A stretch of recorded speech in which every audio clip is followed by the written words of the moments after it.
Hi everyone, welcome to today's live.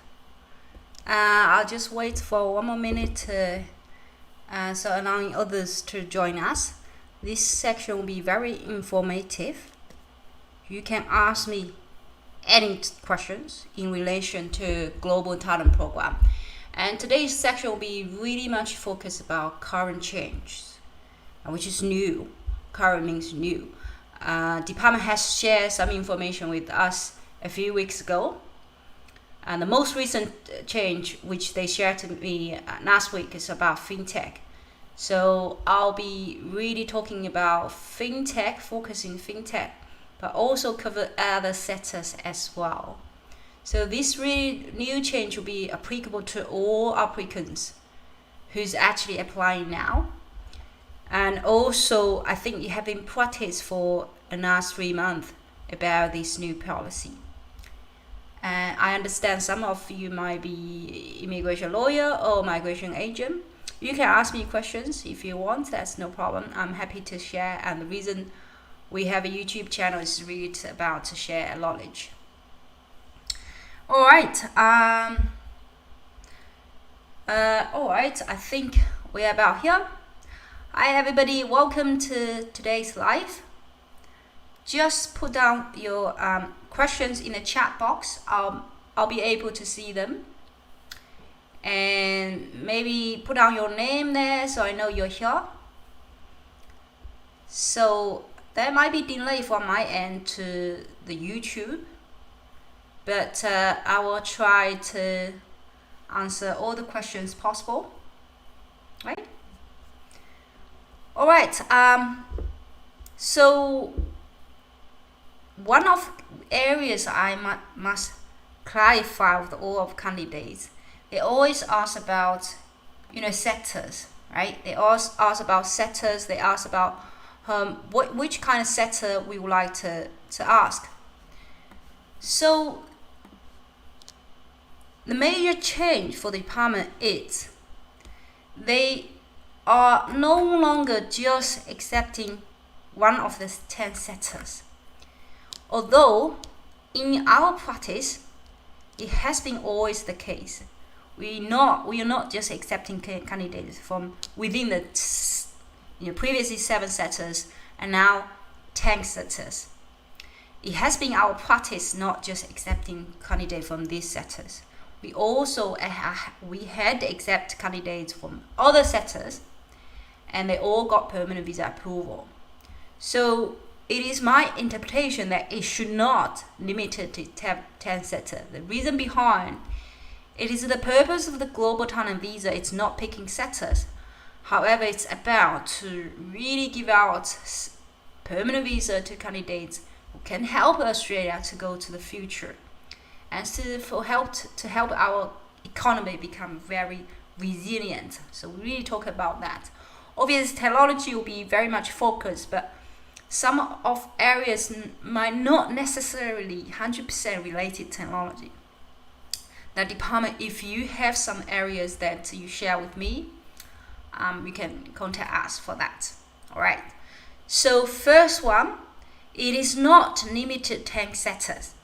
However, department has clarified that with us, that if your sectors not within one of the 10 sectors, the processing time might be a little bit slower. Okay, might be a little bit slower, which means, normal cases, I understand some of candidates might have already waited in the system for more than 6 months. I sent out these kind of survey in our YouTube, which you can find here. So you can find our YouTube. I asked surveys about how long you have waited for the Global Talent Program.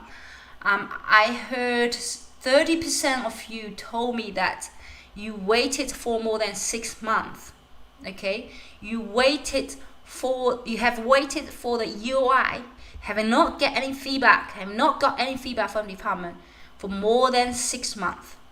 Okay, and I hope. And another candidates, we have 47% candidates saying they got within 4 weeks, which is I'm sure that they are our candidates, right? Because that's our processing time.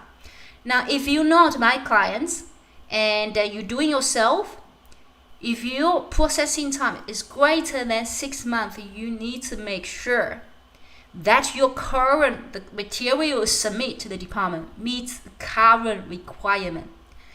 Because when you submit your UI 6 months ago, you thought whatever I submit, they should just take it as it is. And then you don't do anything about that. You just wait passively. And after 6 months, I have heard nothing. But during that 6 months, the department has changed the policy. So one of the policy we changed is they saying if your setter is not within 10 setters, one of 10 setters, they still process it. The processing time might be about 12 months. This is about the number. All right. Now, if you say, okay, my voice is fantastic, or although I'm not forwarding one of the 10 setters, but I want fast process, right? I want fast process. How can we do that? As I actually share with everybody that you can actually prioritize even without any of 10 setters, not following one of the 10 setters. And by doing so, you always communicate with the tunnel officer. So that's a special pathway for that, right? Just to clarify, you don't need to, for in one of 10 setters in order to apply, you can still get permanent visa if not one of the 10 setters. And secondly, the processing time, generally speaking, might be 12 months if you don't do anything. But if you do and it got priority processing, then the processing team will still process your application within 4 to 6 weeks. Now, if your waiting time has more than 6 months and your setter is within one of 10 setters, you need to double check what current policy, which is I'm going to share with you in a minute. You must check whether you still fall in one of the criteria. If not, what make your self case it's become weaker. All right. Now, in terms of your case become weaker, it's not because you become not relevant. It is just because, just like when we trying to hire someone, in a same given period, depending on how many applications I receive, and then I give invitation to them, right? The longer you wait in the system, the worse.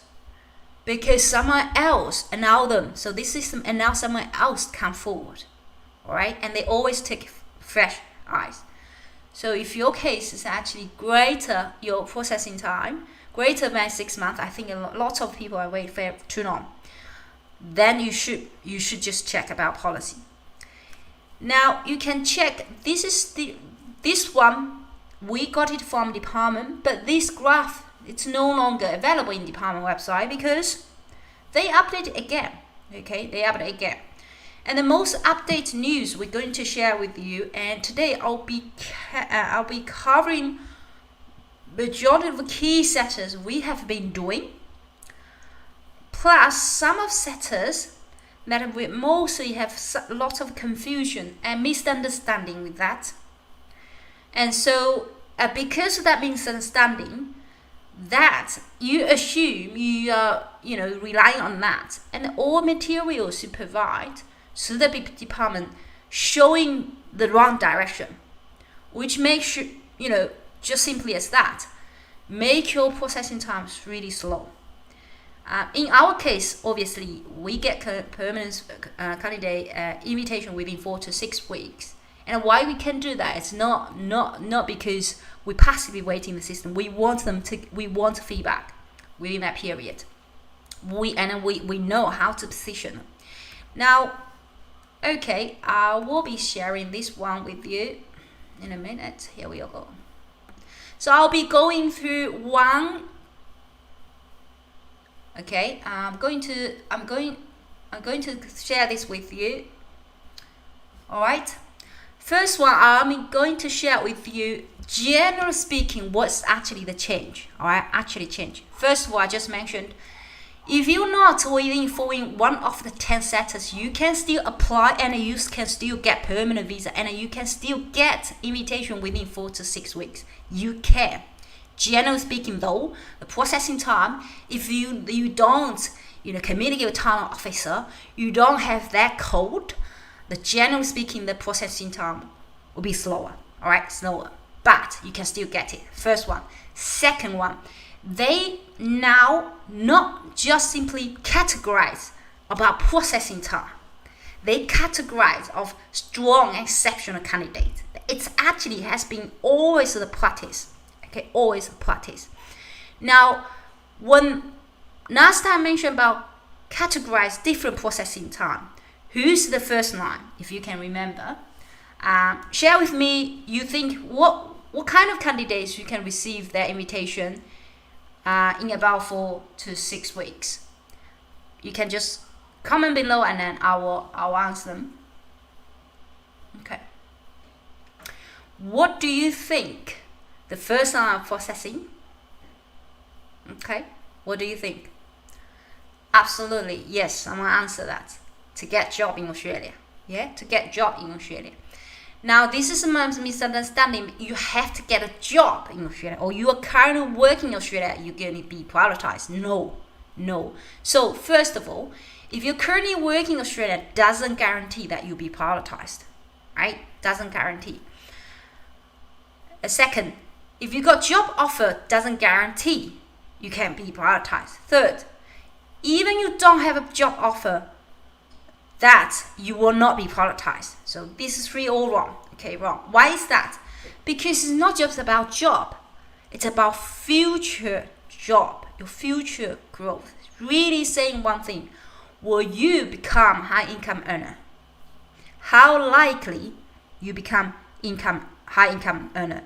Let's say we have a candidate in this situation where they've been nominated by their own manager back in Hong Kong, but they don't have a job offer, or back in any other country like South Africa, right? They've got a job offer in South Africa. They got nomination by that manager who's back in South Africa. And they say we have a branch in Australia. And the manager say, okay, we have this relocation policy. That is the job he's going to take. I'm sure he can take this job. That is not a job offer, right? It's not a job offer. But because your nominator said so, your nominator is a manager, and your manager said so, and that is indeed that job there, and he has a power to negotiate with HR, then you'll be prioritized, right? But for someone else, for instance, they do have office in Australia, and they don't know who to approach. They just approach this HR, who has no power in making decision. Normally that HR does not have power to make any decision. It's your manager or your future manager, because they don't have a hiring power. They are the person who just figure out the paperwork on behalf of whatever leaders, right? So, and then they approach HR. HR say, hey, I don't care. You just find your visa yourself. We don't help you. And this kind of thing, this is not going to help you, right? Okay. Now, this is just giving example of the category with different category, different processing time.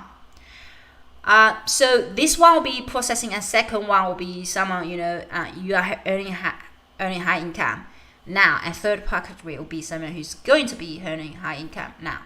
That's one. On top of that, department again now introduce something called exceptional candidate and strong candidate. And I have clients in 2 categories already. Yes, in terms of education, they want level 3. Okay, so education, I will talk about that in my third slide, because education is really confusing. Lots of people misunderstand that. They don't know what's meant by education. Thought being a lecturer is education. That's completely wrong about that. So, okay, for instance, I'm mentioning we have 2 categories, one strong candidate and one exceptional.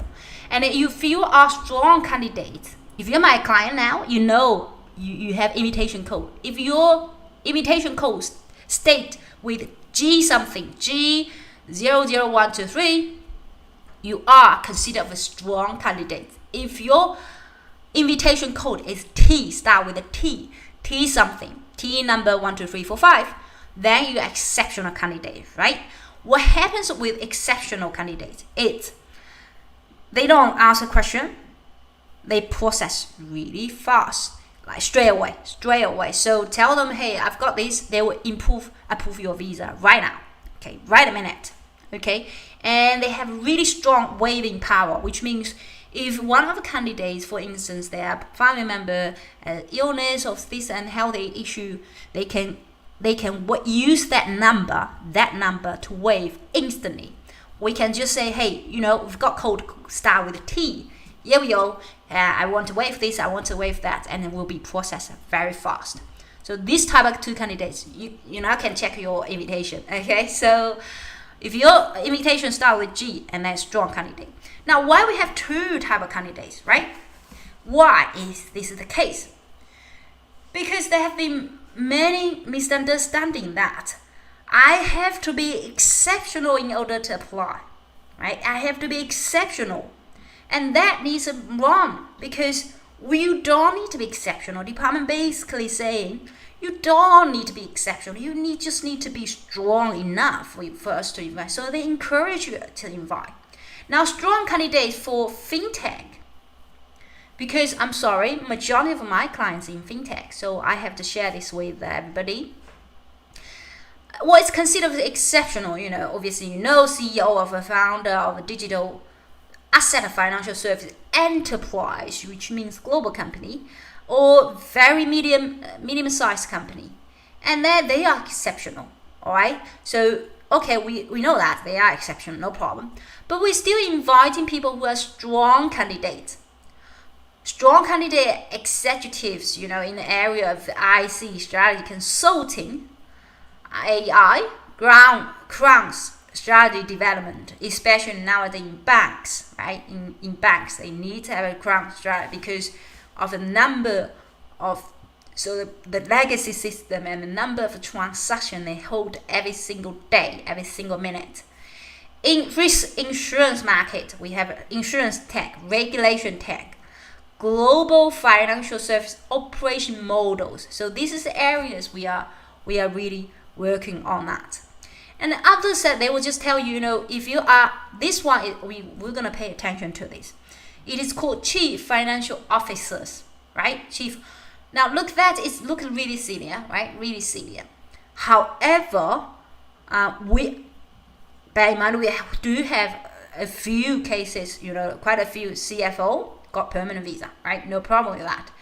But if you're not working in the priority sector, which is one of 10 sectors, now you need to think about, apart from your normal work as CFO, do you have anything else? Obviously, if you're CFO of Amazon, no problem.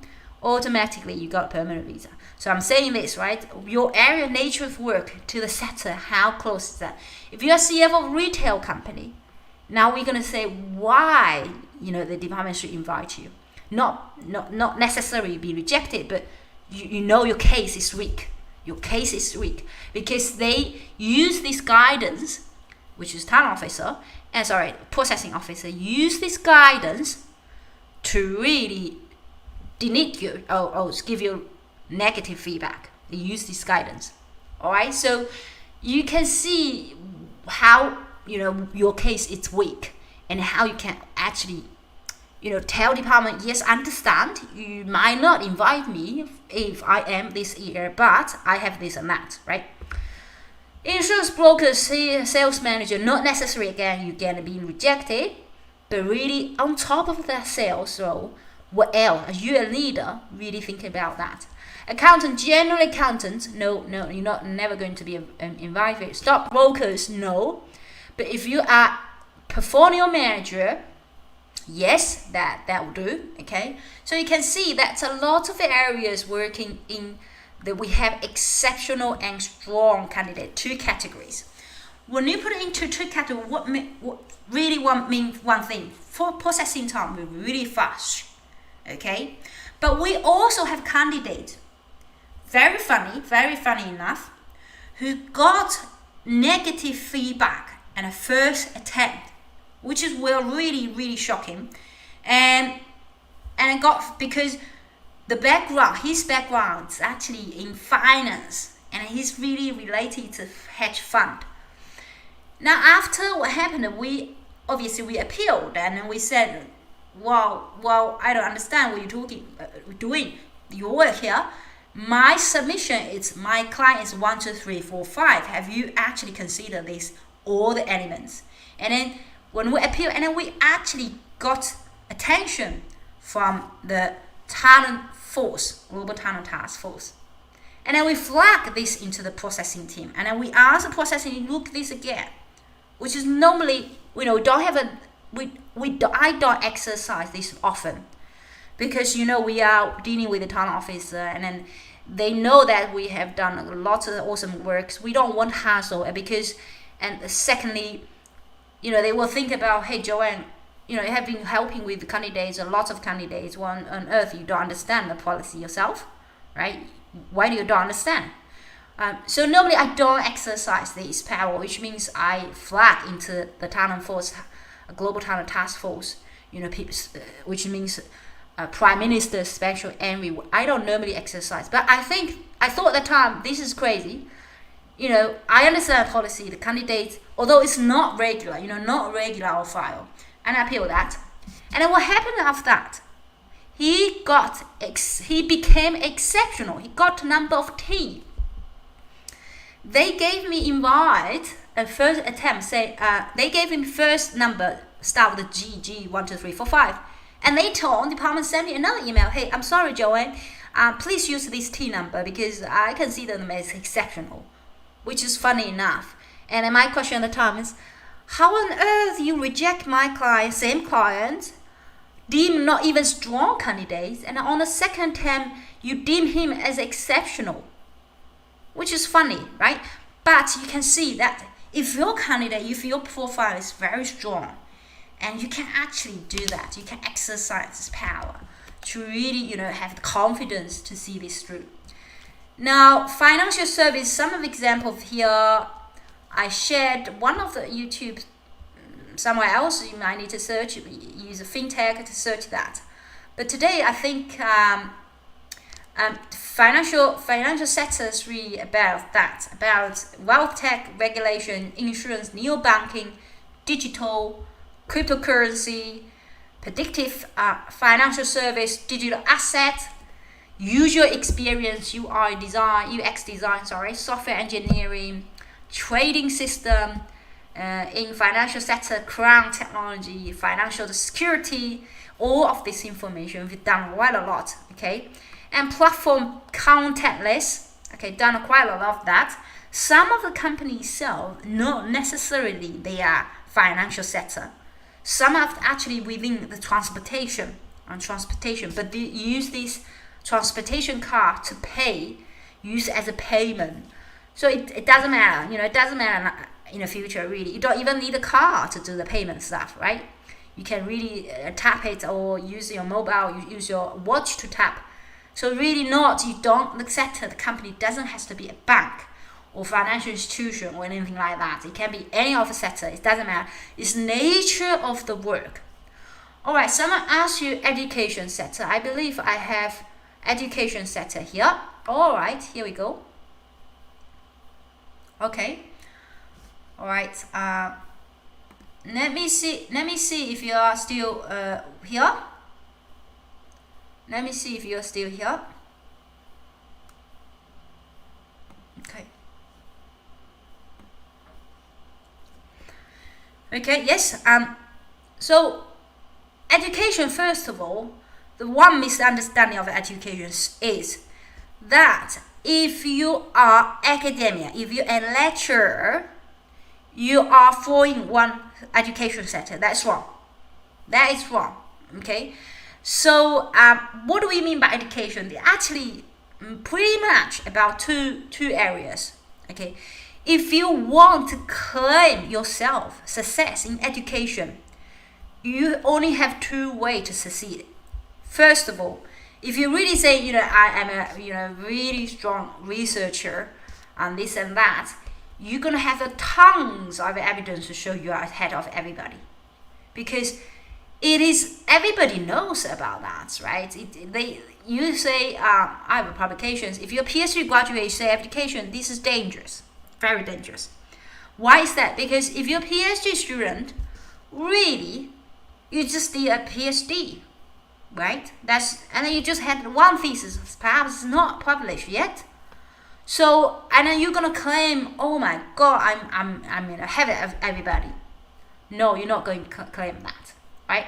So if, for instance, someone who's in area of chemistry, and then you say I'm education, I bridge significant knowledge gap in this area.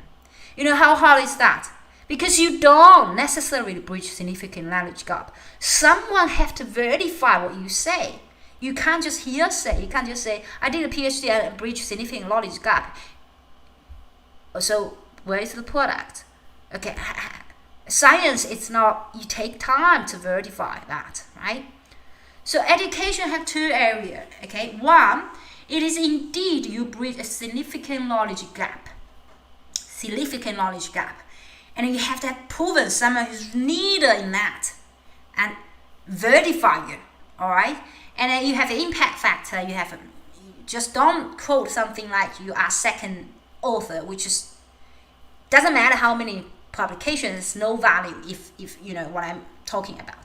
So if you say yourself education sector, you have two ways to survive. One, saying you have bridged a significant knowledge gap, okay? One thing, itself in knowledge. Second, you helped to improve the entire education system, right? You helped improve entire education system. Now, how are we gonna say that?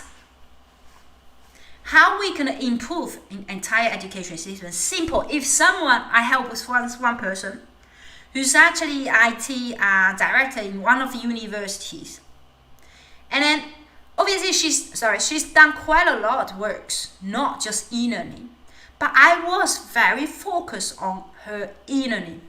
I asked her about future learning experience, right? Now, obviously, COVID will be finished.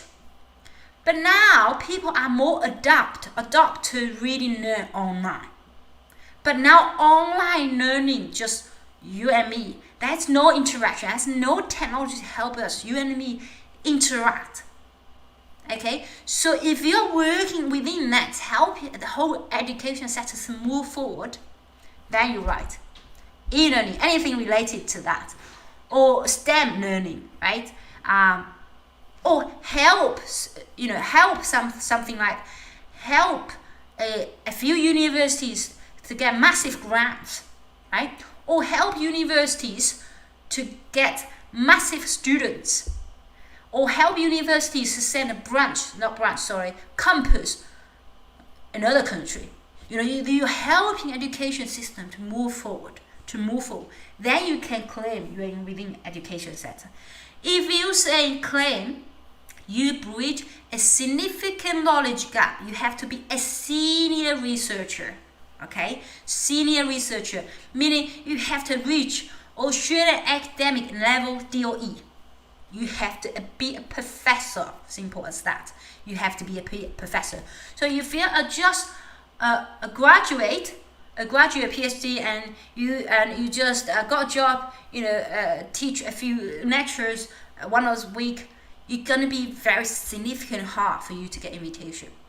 Okay, so I just gave the example of someone, for instance, who's might be in the area of chemistry, and then a bit of publications. I don't know what they really probably sometimes really focus on methodology, right?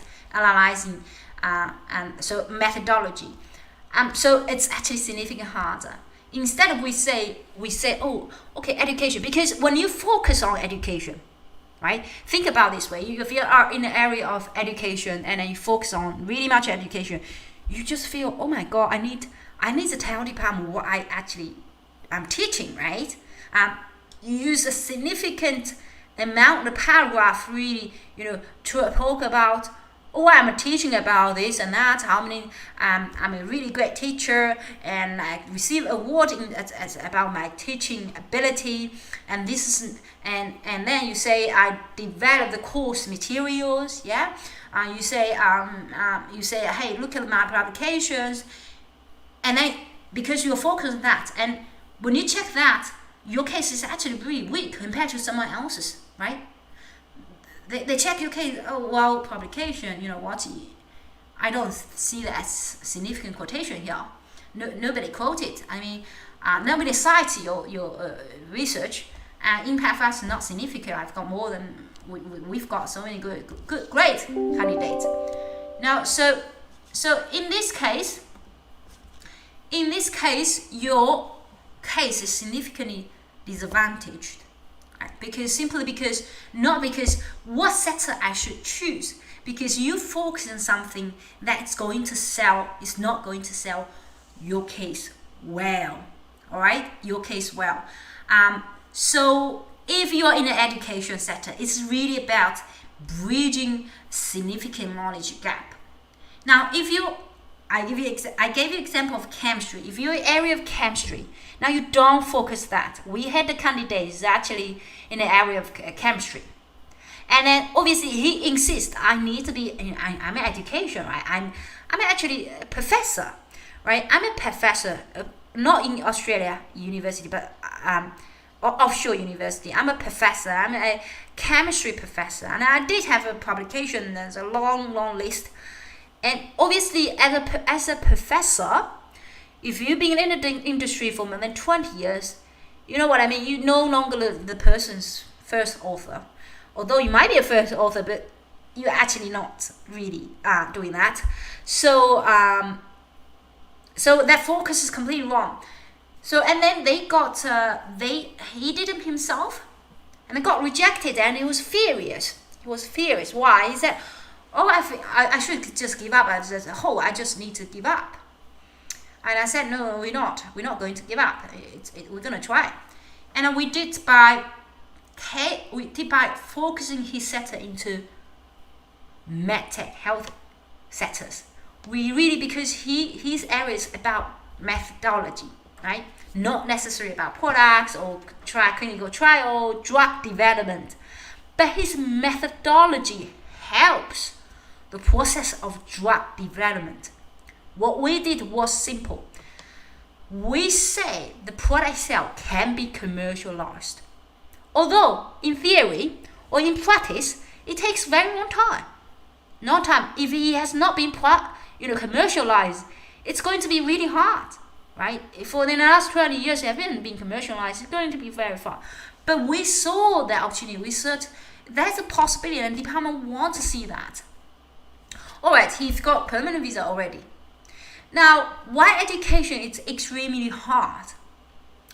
And then if you check the statistic, you can see the number of candidates got invitation under education sector is actually minimal. It's very little. Sorry, and let me check. Someone else is actually comment here. I can't read. I need to go back here. Read quickly.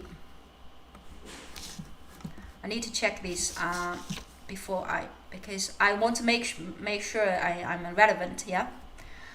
Someone said here. Okay. I wish I can read all. My EOI has been due to assess against the relevant increments material direction, yeah? Okay. What does that mean? Someone asked question here. I hope I'm catching you right time. Someone asked a question here. My EOI has been rejected due to assess against all relevant target sectors outlined in the section 499 ministerial direction number 89. Sorry, my experience and PhD AI. They said it's not relevant, cannot appeal, and to whom? All right, awesome. Yes. Now we don't say appeal. I used to say appeal the wording, but it is not an appeal process. Okay. appeal in the normal cat explanation, it's you've got appeal right. You've got appeal right. In the legal terminology, it's you have appeal. But in EOI, in GTI, it is not called I consider for appeal, but it's really called ask them to reconsider, right? Reconsider. How are we gonna ask them to reconsider, and to whom? Most time what we did, it is we did a second attempt. And before we did a second attempt, we need to, contact the talent officer, telling them why they now should consider. Because if I don't contact talent officer and they saw myself as a second attempt, they just say, okay, what are you doing here? If the material provided to them is no significant difference to the last time, or evidence provides no significant difference than the last time, or the circumstance there's no significant difference to the last time, they're gonna reject us again. But how have I been and I successfully appealed quite a few cases, which is extraordinary. Sometimes I just feel extraordinary. It's how come the same candidates, if they lodge themselves, got rejected, I lodged them, got approval. Which means one thing, maybe yes, I'm sure, maybe I'm expert, but one thing, that the immigration made the wrong decision. As simple as that. So maybe I'm expert. Surely I am. I saw that opportunity. I saw, wow, we should think about that, and we should prepare that information. We should forget education. I told him, you forget about education sector. You know education sector, and he was quite. Oh, I'm not into education. Who's actually in education sector? Which is, I understand this is really hard to explain and believe it.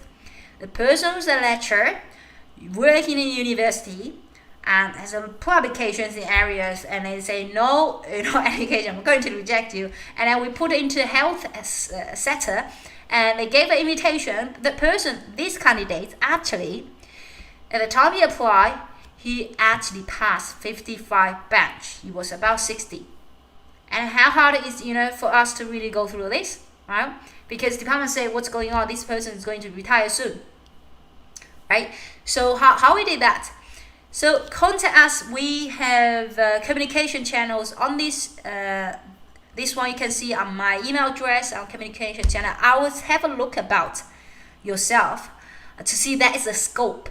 If there is no scope, I would just simply say, hey, I think we don't have a scope here. If we have scope, I would say how possible we can, percentage of winning case back. Now, why put yourself in education is significantly disadvantage. The most important factor you must consider in the Australian higher education sector, it has really strange hierarchy. Okay, very strange, meaning no job for you. All right. Even for onshore local graduate, PhD graduate, a lot of people approach me, PhD graduate, they don't even have a job. And then they ask the university say, oh, you know what? I can't feed you. I don't have international students. We have laid off our senior lecturers, so I can't afford to have you. So they don't have a job. Now, even for local PhDs, I'm sure they're very fresh and very advanced skill set now.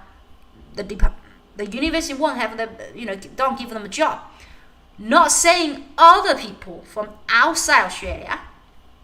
If you claim you are one of the sectors in education, you must have a strong confidence, 100% confidence. You're gonna be like, come here immediately. You're gonna have a job in one of the university, become a professor, like really smooth transition. Now, if you listen to this, you think, well, I have no problem, smooth transition. I already have job offer. Really, you don't need to. You can apply EOI yourself, and you don't need to approach me. The reason I'm here, it is because not because you You say I've got offer, and I will just become one of the professors, and in Griffith University, I'm coming. All right, now in this case you can 100% do it yourself, 100%, no problem. But majority of our candidates, even they are very highly regarded professors in their own country, it is not saying impossible, but very, very limited opportunities for them to really come here, just go to the uni again, become a professor of that uni. It's just not easy. Really simple, not because you're not good enough. Really simple because they have this hierarchy. And these positions in universities, you know that will happening. That's people rarely move. I'm sorry, I know some people laugh here. They rarely move. So unlike commercial, in the industry, working in a company, someone promoted, others change jobs, and then you can move to a higher position, promotion. But in university, they don't. If they have a job in university, they rarely move. They just want to hold that thing for a long time. And students not increase, but graduate increase. More people doing PhDs, which means that's job for them. So that's in nature, in DNA education sector, this sector. If we focus on that, it's become very hard on its DNA, on the DNA. Now we have to see that something they said here, senior management of universities. Well, I know that, I don't even, like someone else's vice chancellors or head of schools at international equivalent, which is head of school, head of business, in one of the universities in your country. Well, if you do it, president and vice chancellors, I have to say you're gonna know lots of people. Surely you should have no problem with that. Or Australian level of Australian academic level D. Okay. Someone mentioned I apply again with nomination this time. Hope they consider it. They'll contact you. Thanks for your help. All right, no problem. Yep, no problem. Just to double check, it doesn't make sense to submit a UR again with the same material, with the same focus, with the same information. They just don't process it. Okay. Now, so others, researchers, they must be innovative. Have to be innovative. It can be curriculum development. Again, it is not just traditional way. You have to be innovative. You have to have that innovation. Again, this is about helping the education moving forward, right? Helping moving forward. How we can grab more students here, right? Curriculum development. How to be more innovative. How we gonna make it relevant. And digital data. We've got lots of candidates involved in this area. Really about how to deliver. Most times about e-learning. Innovative platform. Okay, again, it's e-learning. How to have innovative, how to deliver this information without people coming to. Because this will actually increase the capacity of universities, right? University, most time, if they have campus, they have limits how many students they can hold. But if people can study without come to Australia, and they can still charge the same tuition fee, perhaps cheaper, well, it means they get very vast opportunity. They're able to deliver thousands of courses, thousands of people, and that's really important. So this is about helping the sector to move forward, And for other sectors, if you're really doing about helping sectors, so if your area is not a leader in the education sector, but really focus your area, which, in this case, if someone's working with international policy, let's say that. Okay, we had a candidate got endorsement from town officer. Her area is within the international policy, within immigration, international law. for instance, security issue, right? It's within the area of international law. Now, she thought, well, yeah, education, really. She just got PhD, graduated, and I said, no, we're going to focus on what? We're actually going to focus on defense. Why is that? We need to understand the foreign fighters, what their intention, and it's about foreign policy. It's about defense. Defense is not necessarily related to technology only. It's really about human behavior. And they understood the human behavior, social science, right? So it's not education. If her focus was in education, she'll be fouled, because education asks you how many books you published, how many articles you've written, how many quotations of there? None, because nobody. You just submitted your thesis, not published yet, although did some small articles here and there, it's just not significant, right? Not significant. So if you focus on education, it's really, it gives you the false belief that you are education. So therefore, it's really important. In this situation, we say this is defense, and I proved it, which is very interesting. So therefore, choosing a sector, it is indeed important, not just because choosing education sector, choosing a correct sector, it's important, not because when you do EOI, you pick the sector, and then you say, hey, I need to pick sector, so what sector should I need to pick, right? What sector should I need to pick? You just choose a sector. It is not simply of that, because everybody can fill the form, right?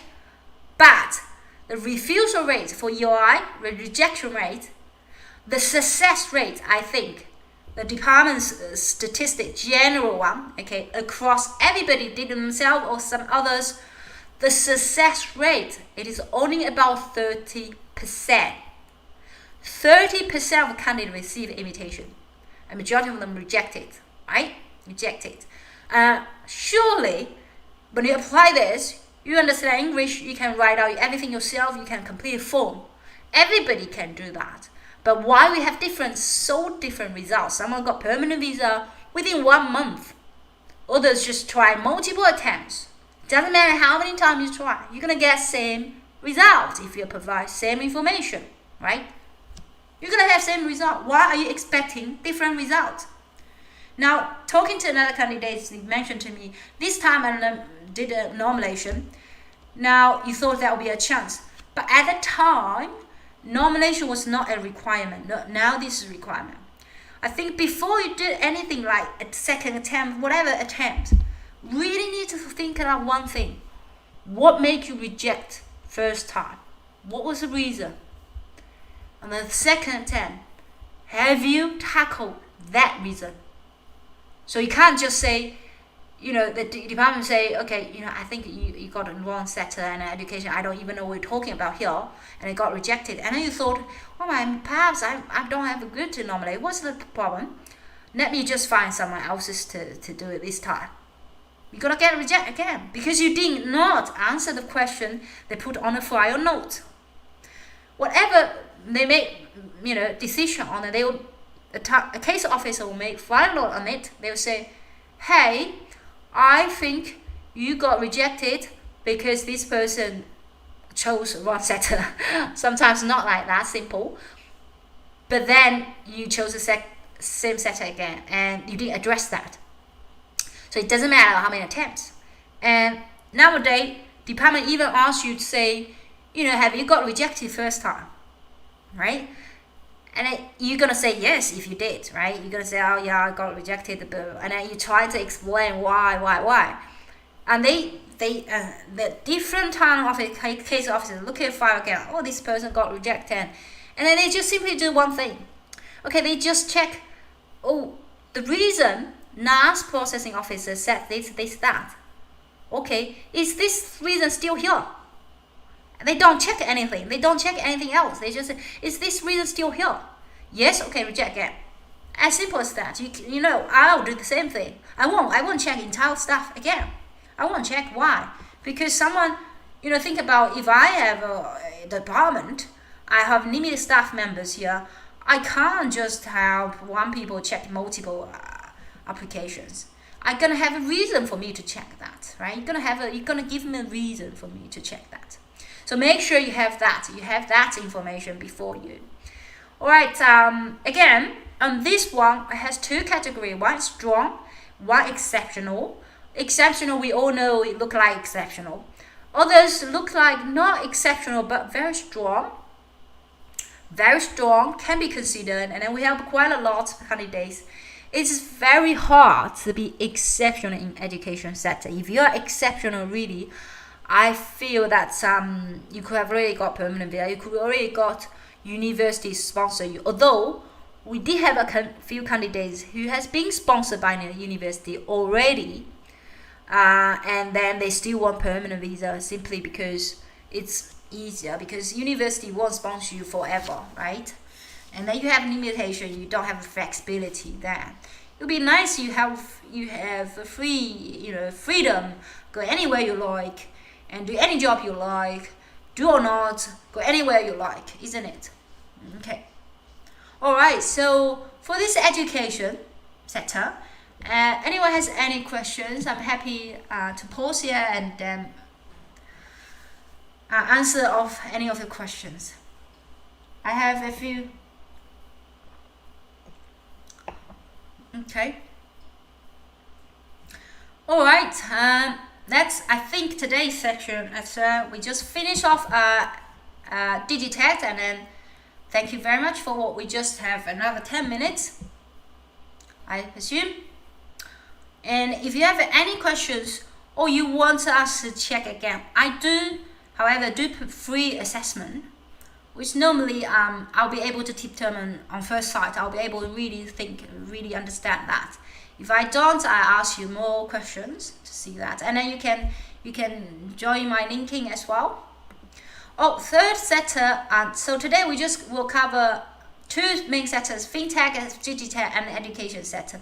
Digitech is the majority of our candidates, so we mainly focus on financial, fintech, and digitech.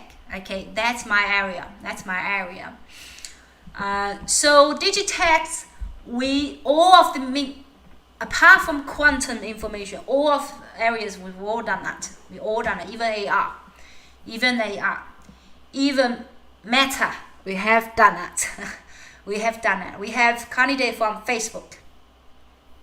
Now, exceptional setters, for instance, some about you have an IP, technology IP. That's for sure that. Human-centered design, that's very, very focused on design now. Design thinking. That, I think that is the future anyway. That's the future. And then it is shocking that how ourselves, not aware of that. Experience in designing site education to high-end IT firms, right? We have a lot of candidates approved in this area. Very, very good. But some of that you don't know whether this is area or how we're gonna go with this. You don't know that, and so simply as simple as that. Comment below if you have any questions. Even after this live, you might be watching this live later on, at a later stage, because you'll be recorded. You can contact me directly. Whatever you applied yourself and haven't got feedback yet or anything like that, you can contact me. Yeah. We have consistent results. Sometimes I might decline candidates because of, not because I don't think you're good enough, because some of the areas I really don't know. I'm not expert and I can't make a decision on that. Okay. Someone asked, I think that's good. If someone asks, I'll just quickly share with you. Health sector. Yes. I think we just jump into health sector. Health sector.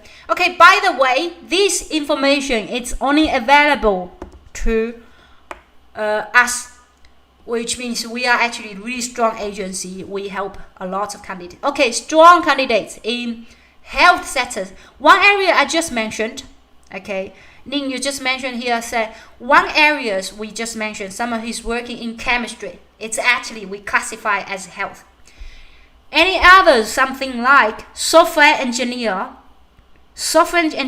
dealing with medical devices. He writing code for medical devices, health sector, and she got permanent visa approval. She's graduated for 3 years experience. She only has 3 years experience in health as a software engineer working in medical devices. We got permanent visa for her, and she did not have high income at the time. 3D printed for devices for implants, and digital health or digital patient registration. For candidates got permanent visa in that. Patients registration, senior software engineer in that area. Or we have someone who's PhD just graduated, hasn't got job yet. I think she just got grants to do another PhD. So these strong candidates not only limited here. You can see biomedical engineer with expertise in medical applications, right? About biomaterials, a delivery platform. So software engineer working that can be classified as strong candidate. All right, and neurosciences. Well, I think senior neurosciences, they are actually strong, exceptional candidates. Or health sector, we've got some candidate like in marketing of drug development, right? Marketing of drug development, perfect, strong candidates. Clinical trial manager, helping to recruit patients, perfect, strong candidates. We also have a salesperson, right? In a pharmaceutical companies, strong candidates. We also have pricing manager with a pharmaceutical company, strong candidates. The things department don't give an invitation if general practitioner has no specification, okay, or a retail pharmacy, okay, or dentists, nurses, physiotherapists, aged care workers. This is not, they're not going to invite you. They're not going to invite you. Or some areas I can think about, eye surgeon, okay, surgeon. We've helped all the candidates in this area. Or we help someone who's a pain specialist, right? Pain specialist. We help with someone who's Chinese medicine, okay? Chinese medicine, perfect. We got permanent visa for him as well. We got a PhD, doing biostatistics, okay? DNA sequencing, PhD students, no problem, got permanent visa, okay? Prevention of working with patient care, all right? Patient care, not caring the patient, but in a way, a program will help to future patient care. We have candidates with working with sensors, helping sensors, working to detect LD patients to detect whether or not they will fall, right? Strong candidate, no problem. We have someone who's, pharmaceutical companies read about drug development themselves, right? Their drug, or immune system, right? Someone's researching immune system, perfect. Permanent visa approved it. We have someone who's reading about medical physics, permanent approved. But if we're doing medical equipment, that's to be careful. Medical equipment. If you're just salesperson in medical equipment, really, you have a weak case. You're gonna need to think about how it's actually, because some of the medical equipment is really hard, and you have to have a really traineeship. But the immigration doesn't understand that, because they think, what's going on? You just need a technician to go there. Why do you need that? So so it become weak case. It's not strong case. If you're doing that sales of medical equipment, that is a quick weak case. It's not strong case. And some other areas, point of care, okay. Any other areas you can think about, really other areas so we have all areas including practitioners, which means they are specialists, okay. They are specialists in some area. Researchers can be about immunology or the methodology or the statistics or sequencing. Not necessarily, study DNA, but really about sequencing. That's really about health science, part from health science. Another part is really about health technology. So two parts within health sector. One is health science, another one is health technology. So technology sometimes look on the surface is really about digitech, because as software engineer, you really think about this digitech. But if you're a software engineer only working 3 years experience, hardly gonna get an invitation, right? Hardly, very hard. Well, I'm sure last year we got quite a few, but this year it's gonna be hard. But if you say you're a software engineer working in medical devices, we have a candidate who actually have a medical device, a few candidates, different medical devices, and she's actually a software engineer. No problem. We can get a permanent visa for that.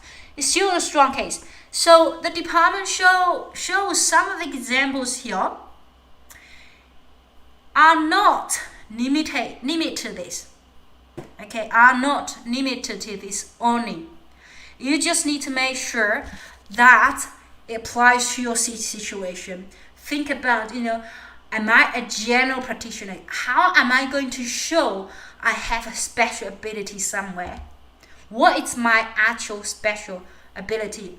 For instance, if someone's working with a sports science, right? Sports science, health recover. But if this is not relating to using a systematic way to help athletes to improve their performance, now your case become weak. No wonder why you've waited for more than 6 months. If you waited for more than 6 months, you assume one thing: your case is not very strong. So you just need to, you just can't wait in the system hoping, oh, well, I just wait. I don't know, I just wait. If you haven't got invitation, you just need to think, oh, did I miss something? Right? Did I actually present myself as strongly as possible to the department? Did they understand my work? Do you think they're able to understand? What else I can understand? So at the end of the section, if anyone wants a free checklist, okay, we're going to create a very good PSD document about free checklist. Ask question. If you want any of these copies, please comment below in my this video somewhere on YouTube, and I want to know whether people actually need this, because I give out free checklist. You will want to understand this before you do anything. I don't want anyone got rejected, even you do yourself. I don't want to get rejected if actually it meets requirement. It's really bad if department reject you that we actually need you, but they just because they don't understand your work, right? Okay, I have someone asked a question: can a new PhD economic graduate make case is a talent in fintech? Okay, economics graduate, can he make a case in fintech sector in a sense that his theoretical microfinance model is of interest of policy? 100%. We got permanent visa today for one client. Theoretical, just assumption. Understanding people's behavior when responding to news, financial news. I mean, this is for what? Policy only. Because, for instance, this means if traders, investor cannot understand news correctly, which means one thing. And if we want to protect the industry, one thing, the government, the different bodies, they need to publish policies to really give out the first correct information, first instance. Communicate with the audience straight away, like COVID, right? Government's doing really well here, I'm sure, 100%. I'm really supportive. Even lots of complaints. They push out news every single day, communication, policy, do it, and that helps. If your research is about theoretical, helping the policymaker to make a fantastic policy to help us to have a really great environment in the financial sector. 100%. I got permanent visa today. One candidate, a graduate. She does not have an offer now. She's not working in Australia. Graduate a few months ago. No job in Australia. 100%. All right. So just need, if your focus is about that, policy will be your key. And then some of candidates, PhDs, they did themselves by, I think that's a lot of interest. I will just keep talking. So some of the interest candidates, they thought, my research, it is about that. And I told them, I didn't have a PhD, I'm sorry, but these processing officer, none of them, the persons working on your file right that moment, they don't have a PhD. No. We can't afford to have PhD in your area to look at the file. Nobody. Okay, so what's going on? They're going to use the human sense to really understand you. If you cannot explain your research to layman people, to layperson, that's negative. Disadvantage. We put ourselves in disadvantage because we cannot present our information to a layperson. If we cannot explain well, it means we don't explain at all. We must communicate with the layperson, with just them. So focus. If it's economics, what is your area? What's your area? But if your area is something like a developed country, right?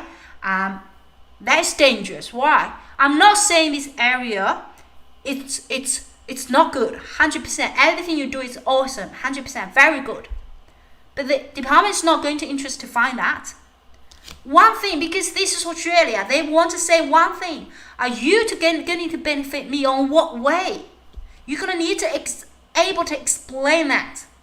Although, so even your research that say 1 to 10 points, you don't need to talk about 10 points. You just need to take 2 points that's going to satisfy them. Make them happy. Just like find a job, you don't need to tell them, I've got much experience. You only want to answer one question. How my skill is going to help your company, right? As simple as that. They don't want to listen to anything. Anything not related to that. Okay, so we have another case. Thank you. I have another case. Yes, please comment below. I want to really think about, I know a lot of people, really, because we are top-notch in the industry, and then we are definitely not a freebie, but I want someone to have, like my channel, I want to have your information. Even you saying you do it yourself, someone kind of really good in a profile, and I think, wow, it's just shame, and the department did not invite you. And then these people are just making mistakes, immigration making mistakes. I can tell you, they made lots of mistakes, and then that's my job to fight. So they made a lot of mistakes, and then if I want to produce a PDF, a checklist, really give you a graph of what you should, if you do it yourself, how you can actually put this together. Making mistake, meaning if we make mistake this time for permanent visa, we're gonna make a mistake, and we always question why I've got my PhD. I'm not good enough. What's wrong with myself? Self-doubt.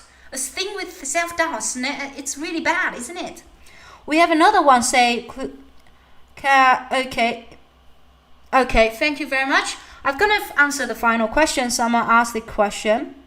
All right, thank you. We've got someone. Yes, we've got quite a people ask me, but these things will be sent recording anyway. And then if you're a person who watching this now, tell me if you're interested, yes, or say I would like to have a copy, and I will gather this information, and I want to really to share because I'm doing it every single day. Anyway, okay. Someone asked me, can I please ask another question? What can I do to strengthen my absence of our application?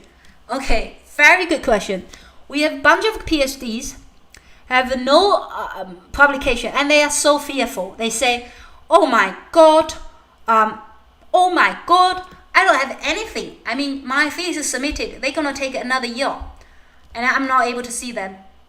I've got so many permanent visa approval. zero publication. Zero. Okay, zero. Because the assumption of the more publication, better. It's wrong. Okay, completely wrong. The more publication, better is wrong. I've seen lots of candidates, they approach me, ask me, hey, I've did myself, I've got negative. And oh my God, I've got 35 publications. And and I check this, I'm not stupid, right? I'm not stupid, although I'm not expert, subject expert. But when I check that publication, man, some areas you have no publications. Probably you just need one in your entire life. Others, you just change variables, right? And you have multiple. And these 35 publications means nothing. They just think you're funny. I mean, what's going on with you? Eh? What's going on? You've got so many of them. I don't think you understand the question. Therefore, if more publication means better file, it's wrong. Then no publication means bad file, it's wrong too. Okay, it's wrong too. Why is that? I have a mathematician. And when at the time she approached me, as she said, oh, she just submitted it. She got PhD, and she got a few kids now. Got newborn, and wouldn't have time to actually do anything about publication. And I got permanent visa for her. At the time, she didn't have a job. But I saw her uniqueness. I saw itself, it can be a weakness, We have weakness here. But we're not mentioning it. We don't have it. So why are we going to mention that? We're not mentioning it. We're not mentioning that we don't have a publication. I don't need to mention that if you don't have a publication, do I? No, I don't even mention it. I mention what your area gonna help the industry, and in that case, mathematician. Okay, I really focus. Her area is actually in finance, but she has a bachelor in math, and I check her scores. Holy, she did really good in her bachelor degree a few years back in her own country, in Zimbabwe. If you listen to my video, I know I'm talking about you. I check your file. I check the file. I think, wow, this lady is really good. Wow, scores. And I really check all of the modules she did. A bachelor degree. That it make herself a strong case. Can you believe that? Can you actually believe I focus on that? You don't. Because you focus on publication and you panic. You figure out. Oh my God. Yeah. Oh, industry. I'm sorry. Yes. Obviously. So anybody want these specifications, you can also, if you're in if you're in health sector, please put down your email, or I will contact you somehow. I'll contact you. You just need your leave information here, so I'll try to share everybody. You should be able to download. I try to get my IT person just put them together, so make sure everybody has upfront right knowledge to do that. Okay, so therefore you don't have publication, meaning you're not good enough. No, so you're gonna focus on someone. I'm talking that lady. I focus on her math bachelor degree, the module study, and I went to, can you believe that university and check all the things. And why this is important? Because that area made her to become herself today. And I saw the progression during that time. I was really interested what she did before PhD. Because after PhD, she didn't have a job. And she did eventually, which is really good news, is after her permanent visa, because she's so confident. So she just went out to ask for jobs. And she got a high-paid job at the end. I helped her to get to high-paid job in the end. So therefore, this is not really critical, not very critical about that. It's really about focus. Now, if you're on fintech, if you're in economic, anything like that, if your research area is not Australia wants, you just need to dig in, really just, take it apart, really look about components. What components make your case shining? Right? What components? You don't need to talk about your life. experience. What components make your case shining, and focus on that. I think today we've got an